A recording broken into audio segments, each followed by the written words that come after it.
The Mandela effect, a phenomenon where a large group of people remember an event or detail differently than it actually happened. And trust me, with SpongeBob being on the air for over 25 years, there is bound to be a lot of Mandela effects. From ones that make me think I have severe brain damage, to ones I actually remember as a kid. Today, we're diving deep into all the SpongeBob Mandela effects I could find online. Starting off with one of the most popular Mandela effects, the peanut guitar, from the 2004 SpongeBob movie. This Mandela effect is about how a lot of people recall that the guitar SpongeBob used in the Goofy Goober rock scene was a white V-shaped guitar. However, not just that. Some people remember the guitar being purple.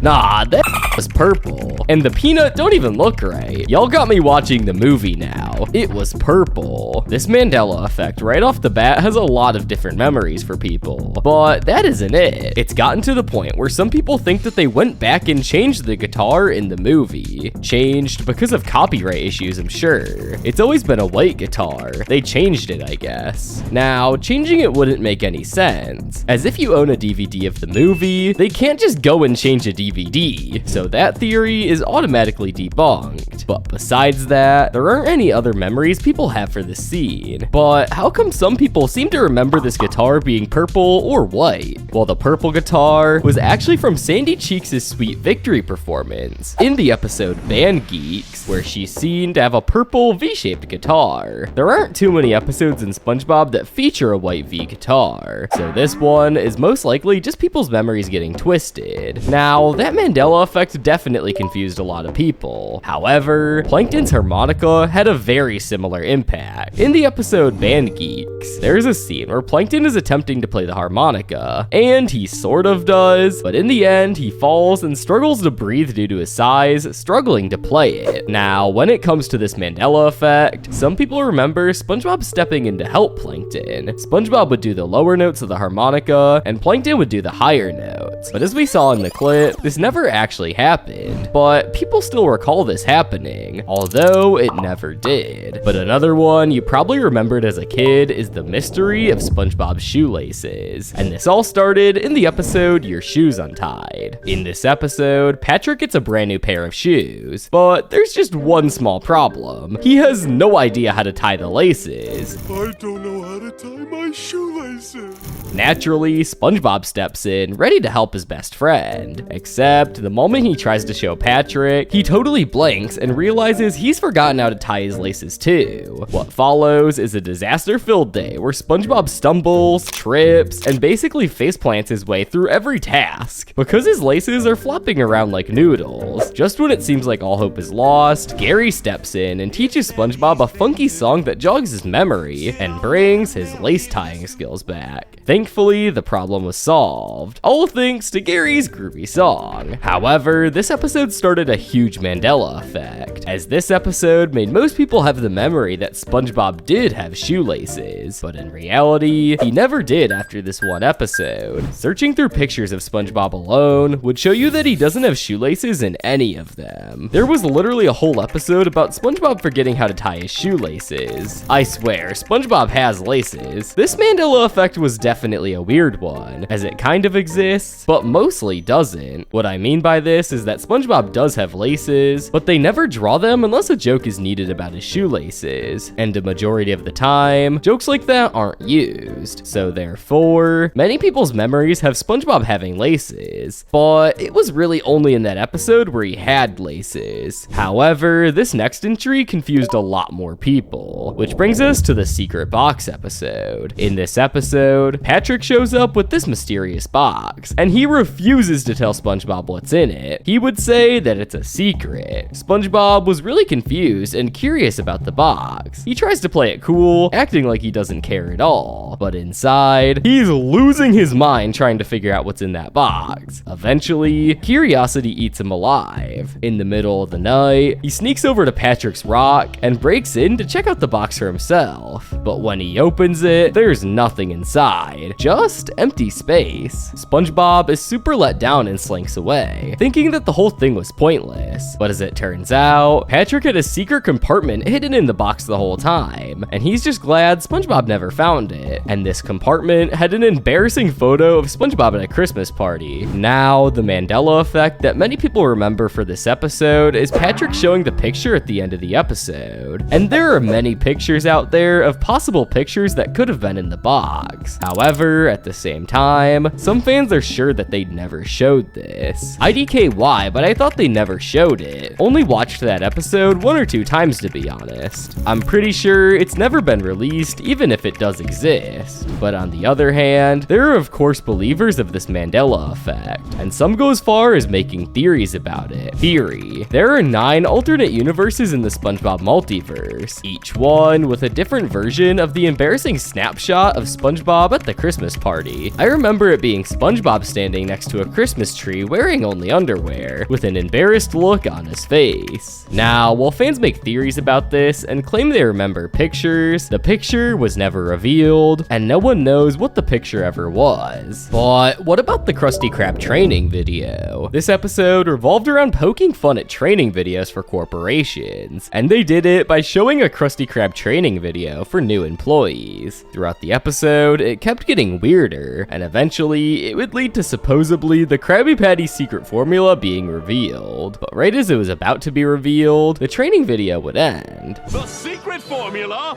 is...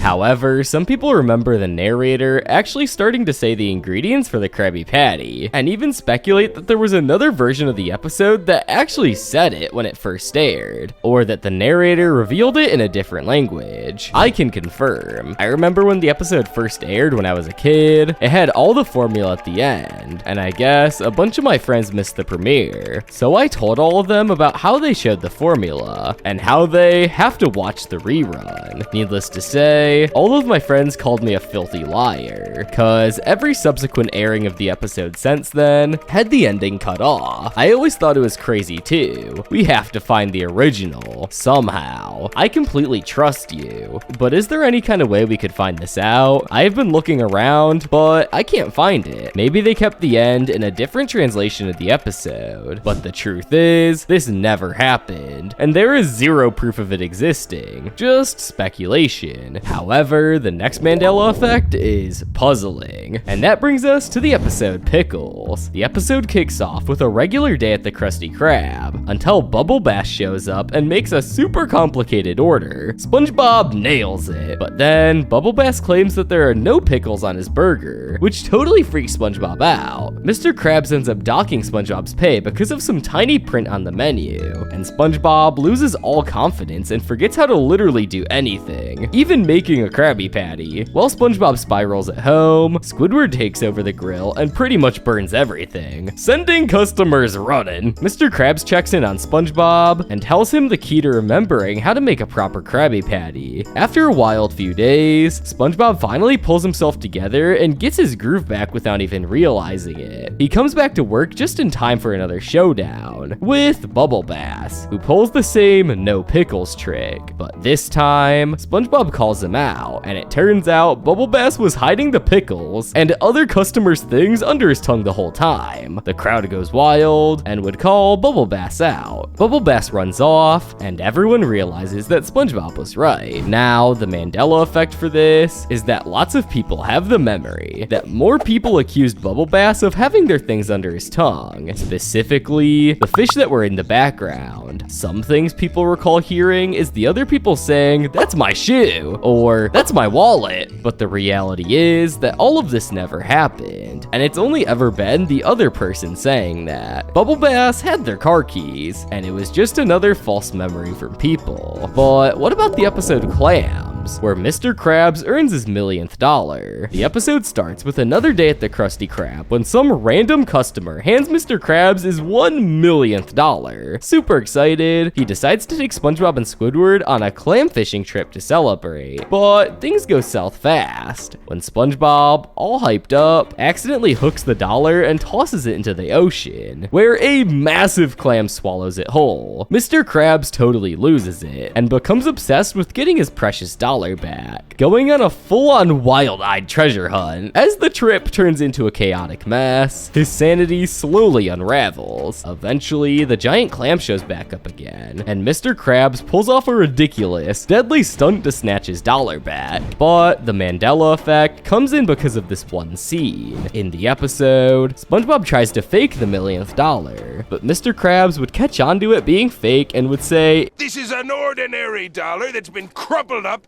torn slightly, soaked in a lagoon, and kissed with coral blue number 2 semi-gloss lipstick. Then SpongeBob would start to correct Mr. Krabs and say the real lipstick type, but would get whacked in the head. However, some fans remember SpongeBob not getting whacked in the head, and he would say, actually, it's coral blue number 42. But some fans would also remember SpongeBob saying number 5. I always remembered 5. Nuh-uh. He said 42. I refuse to believe otherwise. But this also is just more than bad memories. As in the clip I showed, that's what actually happened, and there's no such thing as SpongeBob saying number 42 or number 5. However, the next Mandela effect isn't directly based on an episode, but actually on a character, and that brings us to Sandy's suit. Now, many people recall that Sandy had an oxygen tank or a backpack on the back of her suit, and she would get oxygen from there. Bro, I remember Sandy having a white backpack. I remember the white/gray box on her back years ago. However, just like SpongeBob's Shoelaces, Sandy did have a backpack in one episode, and this is likely why fans always thought she had one, as looking in pictures of her in any other episodes, she never has one. The episode Sandy's Rocket is what shows this. As you can clearly see, Sandy had an oxygen tank on her back, but because of this one episode, fans likely remember her always having it, which she simply never has. However, the Mandela effect for the episode Atlantis SquarePants is rather more simple. In this episode, SpongeBob stumbles on half of an ancient medallion that's linked to the lost city of Atlantis and takes them to the Bikini Bottom Museum, where the other half is already on display. When the pieces snap together, a magical van appears to take him, Patrick, Sandy, Squidward, and Mr. Krabs on a wild ride to the legendary city. Everyone has their own dream for the trip, from treasure hunting to tech exploration, but SpongeBob and Patrick just want to see the famous, oldest living bubble. Things go south when Patrick accidentally pops the bubble, leading to a wild escape.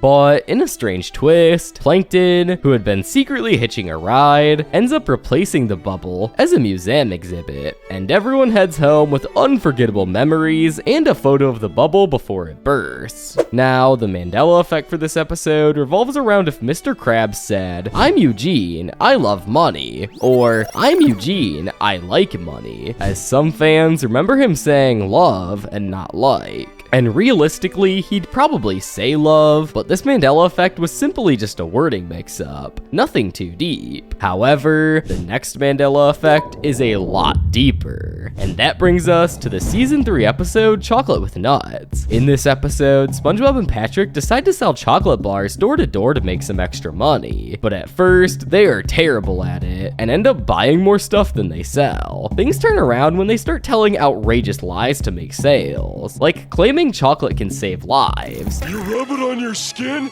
and it makes you live forever. Just when they think they're about to sell out, a slick con man tricks them into buying all their bars back. Feeling defeated, they're about to give up when Tom finally catches them, just about to buy out their last bar, making them rich. They celebrate their success by the only way they know how, going back to the store and buying even more chocolate. Now, some fans remember a different version of the chase scene. They remembered an extended version of it where SpongeBob and Patrick got into a bunch of disguises and tried to get away from Tom. But in reality, it's another situation where people mix up everything. People most likely mix up the guy who chases them and the guy who pretends to be severely injured because he has a disguise. And fans took note of this right away. People mixing up this guy who chases them to the guy who pretends to be severely injured because he has a disguise. Now, those Mandela effects were pretty interesting, but the video on screen is just as interesting, and you should check it out.